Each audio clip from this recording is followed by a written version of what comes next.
Imagine a blockbuster that redefined cinema, but only because a Hollywood legend swooped in like a superhero to prevent it from sinking before it even sailed. Does that spark your curiosity? We're diving into the gripping tale of how Kurt Russell played a pivotal role in rescuing James Cameron's Titanic from potential disaster back in 1997. A story that's as much about studio politics and bold risks as it is about pure cinematic magic. But here's where it gets controversial. In 1997, the film industry was once again betting big against James Cameron, marking the third time they doubted this visionary director's instincts. Cameron isn't just stubborn. He's a trailblazing genius with an unyielding vision. Beyond his directing prowess, he's a self-taught expert who's devoured knowledge on countless subjects, from deep-sea exploration to technological marvels. He knows his stuff deep down, and he's all too aware that Hollywood is packed with pretenders who bluff their way through conversations, but lack real insight, especially when it comes to the nuts and bolts of filmmaking.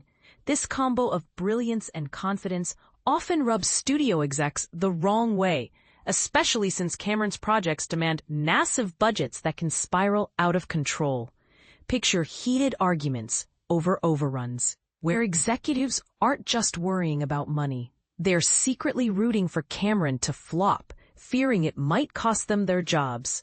It's a cutthroat dynamic, and for beginners in the industry, think of it like a high-stakes poker game where the director holds all the aces, but the house keeps raising the ante. Cameron had bounced back from the mixed reception of The Abyss, a film many still hail as his masterpiece, particularly in its original theatrical version, which showcased groundbreaking underwater effects that felt revolutionary at the time.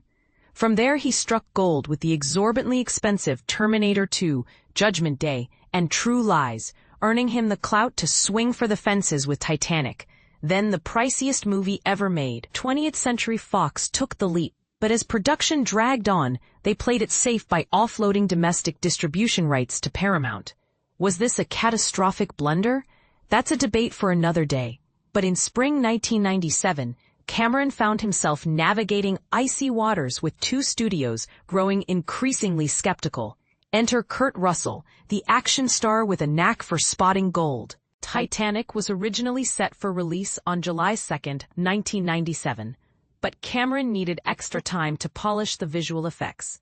This created a huge gap in Paramount's summer lineup, a season when blockbusters make or break a studio's year. Paramount pushed for an August release, yet Cameron insisted on delaying test screenings until mid-July. Rumors of ruin swirled until early buzz from Ain't It Cool News exploded online. Sharing glowing reviews from a Minneapolis sneak peek, the feedback was overwhelmingly positive, surprising even the doubters, though some industry insiders scoffed, dismissing it as hype. And this is the part most people miss.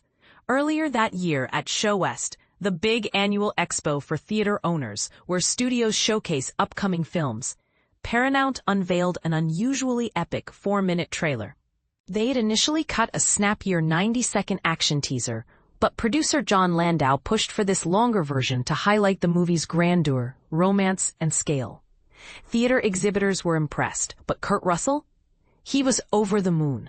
Stepping onto the stage at the National Association of Theater Owners convention, Russell declared he'd gladly pay $10 just to watch that trailer again.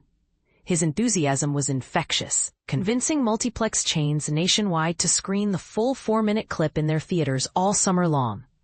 Audiences were mesmerized by the meticulous period details and jaw-dropping effects, like that unforgettable shot of the ship vanishing beneath the waves. Titanic kicked off with a solid $29 million on December 19, 1997. Not a record breaker, but it held the top spot at the domestic box office for months, fending off challengers until Lost in Space finally nudged it aside in early April 1998. If you're dreaming up ways to turn a trailer into a phenomenon, channeling Kurt Russell's passion might just be your secret weapon. Now let's stir the pot a bit. Was Paramount's decision to sell off distribution rights a shrewd hedge, or a monumental mistake that could have cost them billions?